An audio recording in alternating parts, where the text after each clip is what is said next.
Hello dear students, welcome to बाइट बेट्रा। आज की इस वीडियो में हम लोग बात करने जा रहे हैं वर्किंग ऑफ डीमल्टीप्लेक्सर, या हम कहें कि हाउ टू डीमल्टीप्लेक्सर वर्क। ठीक है, मतलब इंटरनली कैसे ये वर्क करता है उसके बारे में डिस्कस करेंगे। पिछली वीडियो हमने जाना था कि डीमल्टीप्लेक्सर कैसे वर्क करता है। तो मैंने आपको बताया था कि डीमल्टीप्लेक्सर बेसिकली क्या है, वन टू मैनी, मतलब एक सिंगल इनपुट होगा और मल्टीपल आउटपुट्स आपको जनरेट करके देगा।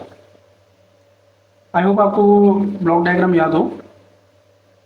यहाँ पर हमारे पास एक सिंगल इनपुट था, ठीक है, और मल्टीपल आउटपुट आपको जनरेट करके डीमल्टीप्लेक्सर दे रहा था। तो मतलब क्या था, ये 1 into 4 इस तरीके से। ठीक है,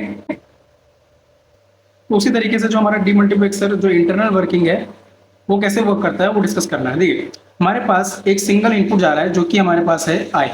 ओके, और यही जो इनपुट है सिंगल, ये सभी सर्किट्स के अंदर, मतलब एंड गेट के अंदर पास हो रहा है।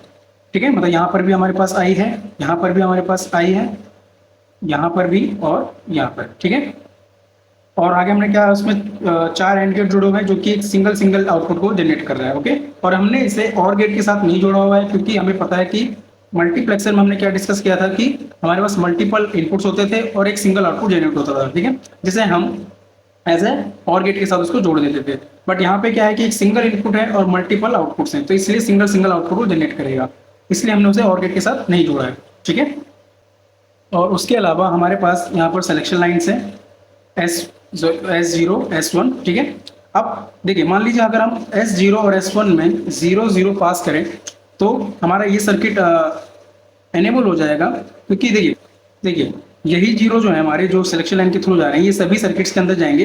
बट यहाँ पर देखिए, यहाँ पर जैसे हमारा ये 0 0 हो जाएगा तो ये नॉट गेट की वजह से इसको क्या कर देगा, वो 1 कर देगा। मतलब ये जो स्विच है एक बेसिकली ये वर्क करेगा। मान लीजिए हमारे पास यहाँ पर 0 और यहाँ पर भी 0 है, बट यहाँ पर हमारे पास एक नॉट गेट जुड़ा हुआ है जो कि इसको क्या कर देगा 1। बट यहाँ पर 0 है तो ये एज इट इज 0 जाएगा। और नैंड गेट की प्रॉपर्टी क्या होती है कि अगर दोनों में से एक भी इनपुट 0 हुआ तो आउटपुट हमेशा क्या आएगा, 0। बेसिकली ये क्या है, ये डिसेबल हो जाएगा, ये मतलब स्विच ऑन नहीं होगा। उसी तरीके से अगर आप यहाँ पर भी 0 0 पास करेंगे तो ये 0 हो जाएगा और ये 1 हो जाएगा। तो इस तरीके से ये भी हमारा वर्क नहीं करेगा। एंड लास्ट में अगर यहाँ पे 0 0 पास करेंगे तो ये एज इट इज ही जाएंगे, जिसकी वजह से ये सर्किट कभी ऑन ही नहीं होगा। ठीक है, तो इसका मतलब जो हमारा फर्स्ट जो सर्किट है वो ऑन हो जाएगा। और इसे लिखेंगे कैसे, S0 S1 दोनों के ऊपर क्या है हमारे पास, बार। तो इनपुट हमारे पास आई कहाँ पे जाएगी, फर्स्ट सर्किट के अंदर। ठीक है, और बाकी स्विचेस क्या होंगे, वो डिसेबल रहेंगे।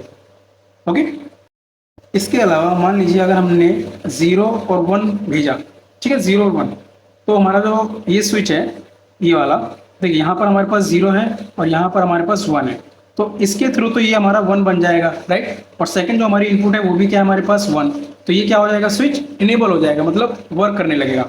और बाकी जो अदर्स हमारे स्विचेस होंगे वो क्या होंगे, डिसेबल रहेंगे, मतलब वो ऑन ही नहीं होंगे। ठीक है, तो इसे कैसे लिखेंगे, S0 एंड S1 और S0 बार और आई। ठीक है, नेक्स्ट बात करें, अगर हम 1 0 एज अ सिलेक्शन लाइन के थ्रू भेजते हैं इन्हें, तो हमारा कौन सा सर्किट ऑन होगा, दिस वन। यहाँ पर 1 है हमारे पास और यहाँ पर क्या है हमारे पास 0, तो ये 1 तो एज इट इज यहाँ पे जाएगा। ओके, नेक्स्ट जो हमारा 0 है ये ऑन नॉट गेट की वजह से इसको क्या कन्वर्ट कर देगा, ये 1, तो दोनों हमारे पास 1 हो गए, तो एज आउटपुट क्या आएगा हमारे पास 1। आई होप आपको क्लियर हो रहा होगा। ठीक है, तो ये क्या आ जाएगा हमारे पास, S0 S1 और S1 पे बार और आई। ठीक है, और बात करें लास्ट इनपुट जो कि हमारे पास है 1 1। ठीक है, अगर आप 1 1 किसी भी सर्किट के अंदर भेजोगे तो वहां पे एक नॉट गेट की वजह से उसको क्या कर देगा, वो चेंज कर देगा, मतलब 1 को 0 कर देगा। और नैंड गेट की प्रॉपर्टी आपको मैंने बताई रखी कि वो जब भी एक इनपुट 0 होगा आउटपुट भी क्या होगा, 0। तो इस वजह से हमारा जो लास्ट स्विच है ये वाला, तो ये क्या होगा हमारे पास, एक्टिव होगा, मतलब ये दोनों इनपुट क्या होंगे हमारे पास 1 1, तो आउटपुट में क्या आएगा 1। और उसको लिखेंगे कैसे, S0 S1 और आई। ठीक है, तो इस तरीके से जो हमारा डीमल्टीप्लेक्सर जो इंटरनल सर्किट है वो इस तरीके से वर्क करता है।